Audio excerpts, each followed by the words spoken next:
I'd like to start by taking a little survey. Who here checks their phone more than 10 times a day? Let me see your hands. Okay. Who never goes anywhere without their phone? Who has ever thought, I should spend less time on the internet? So that's most of us. It's clear we have a complicated relationship with technology.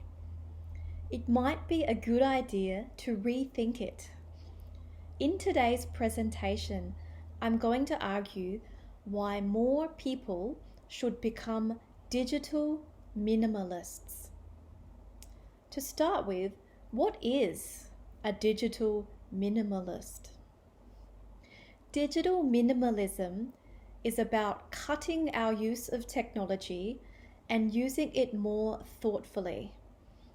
It means we significantly reduce our screen time, we don't check our phone continually, and we don't have a browser that looks like this with a million tabs open. To be clear, digital minimalists don't cut all technology use. We need technology, but it means setting clear limits.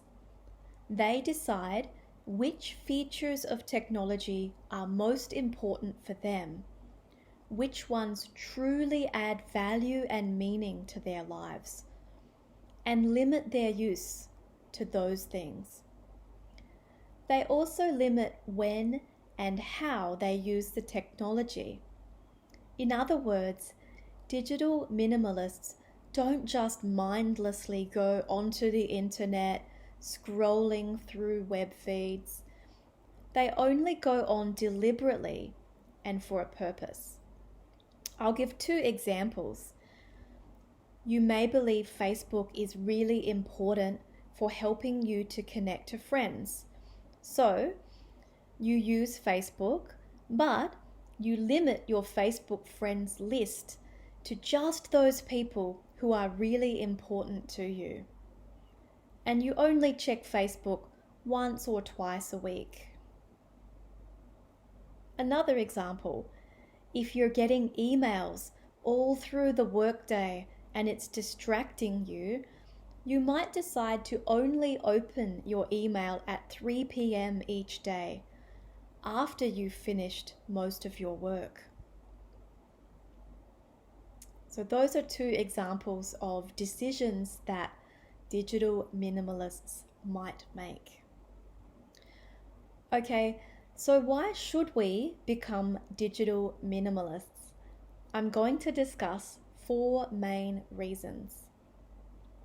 My first point is, too much technology harms our ability to focus.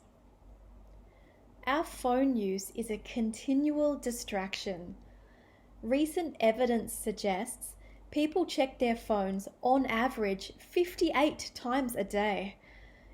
Each time may only be for a minute, but just think about how this impacts on our concentration. Research from the University of California, Irvine shows that on average, office workers spend only around 11 minutes on a task before getting distracted. And it can take them a lot longer to get fully back on task. I firmly believe that phones are affecting our ability to concentrate deeply for long periods of time. Therefore, to be more productive in our lives and jobs, we need to be careful with our use. This also applies to our relationships. Have you ever been to a dinner that looked like this? Or maybe you were this guy? Me too. But make no mistake, the connection that comes from face-to-face communication cannot be replaced with communication through a screen. Okay, but surfing the internet, using apps, watching Netflix series, These are all great ways to relax and wind down, right? Wrong. Think again.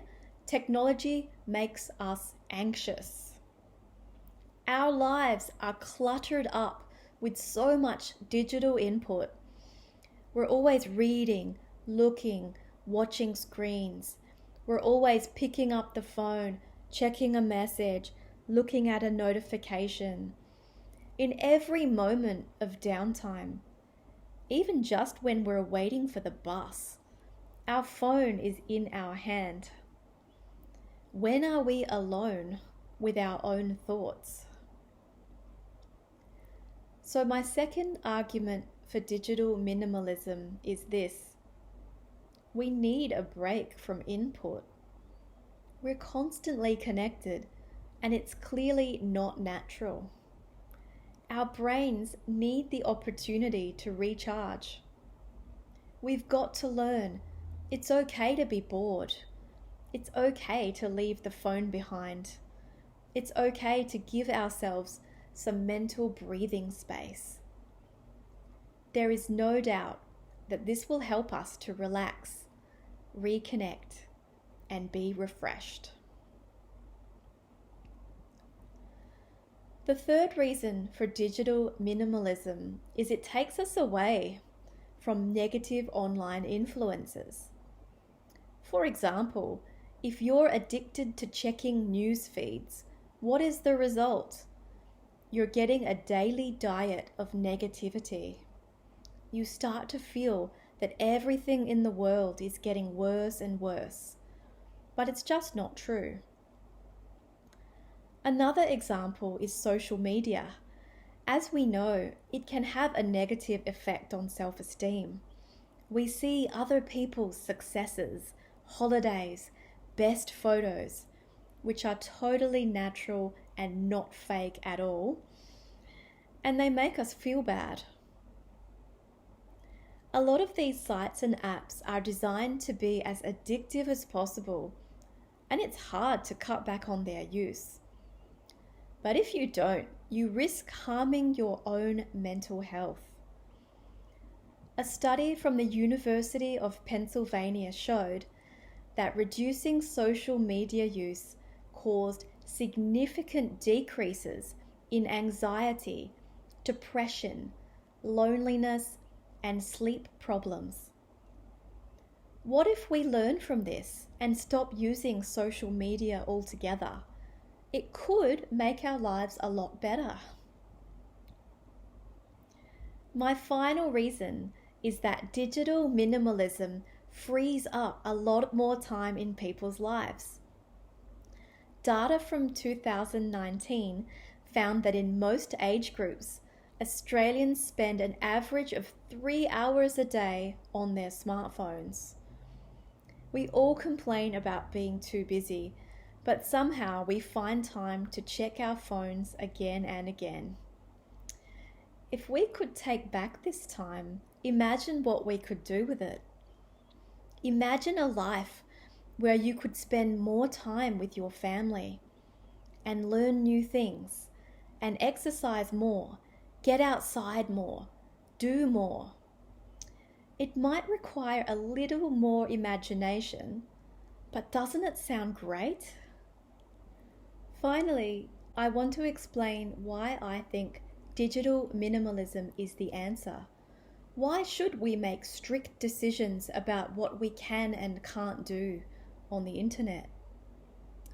The thing is, we humans don't have very good willpower. If we constantly make difficult choices a dozen times every day, it's hard to always make the best choice. Take someone who wants to lose weight. A person who says, "I don't eat chocolate anymore," is going to have more success than someone who says, "I shouldn't eat so much chocolate." Why? The first person, when they see chocolate, do not have to waste willpower deciding if they should or shouldn't eat the chocolate. They've already made that decision, so the chocolate isn't an option. The second person, The one who says, "Oh, I shouldn't eat so much chocolate," has a challenge. Every time they see chocolate, they have to wrestle with the decision. "Oh, should I have any today? How much can I have?" They are much more likely to give in and eat too much chocolate. It's the same with our use of technology. If you just think, "Oh, I should cut back," every day you'll have the battle of, should I stop here? Should I read one more page? Just one more video? If you make your decisions firmly about what you can and can't do and why, then those boundaries are clear and you'll have an easier time sticking to them. That's why digital minimalism works. You are all intelligent people who want to make the most of your lives. Therefore, I hope you can see the value of taking back control of your time, your brain space, your peace of mind by embracing digital minimalism. If you'd like to learn more, I suggest the work of Cal Newport, who wrote a book about this subject. This video interview would be a good place to start. Thank you, and I'm happy to answer any questions.